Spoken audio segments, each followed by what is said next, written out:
Shalom and welcome to Branch of Israel. This is Rabbi Roger coming to you from God's beautiful country, Israel. As I was praying this morning, the Lord brought to remembrance about so many people serving other gods. So I started scanning the files of my mind to think of what verses could I pull out which talk about other gods. And the first one that came to me was the second commandment in Exodus 20, "You shall have no other gods before me." Then I started thinking about the Hebrew word for gods, because this is an interesting word depending on how it is used. It is a word that you have to note its usage, or you could easily misinterpret it. The word for today is Elohim. It is a masculine word that is plural, but is also used singularly. This word Elohim is generally translated as God, big G, yet also refers to gods with a little g. It is used over 2,000 times throughout the Old Covenant and can refer to rulers, judges, and princes, to include heathen gods and angels as well, and in some translations, a divine being. An interesting example of its usage in Exodus 21:6 is rendered as judges. Then his master shall bring his slave to the judges. In the Hebrew, this is not the same word used as in the book of Judges. Instead, the word points directly to God himself in the Hebrew. A literal translation of this word looks like God singular and God plural, or literally God. I will stop there so as not to confuse you anymore beyond that. However, the question is, who are the judges? The answer is found in Exodus 18, where Jethro is telling Moses to put men who revere God in place. So then that means these are not just people who would make hasty decisions, but godly decisions.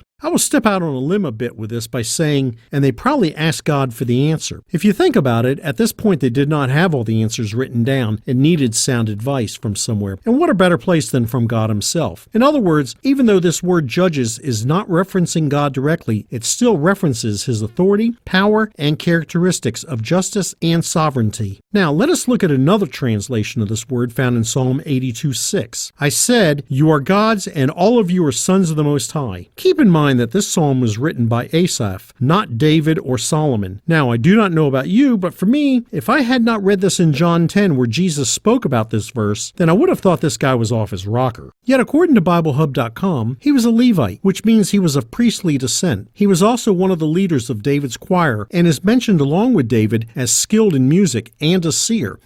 So in other words, this is another example of someone in the Bible that hears directly from God himself. As always, I want to encourage you to study his word so you too will reflect his godly nature and attributes. For more teachings and information, visit branchofisrael.com. That's branchofisrael.com. Again, this is Rabbi Roger coming to you from Israel, and thank you so much for listening. Lahit the roads, goodbye, or see you again.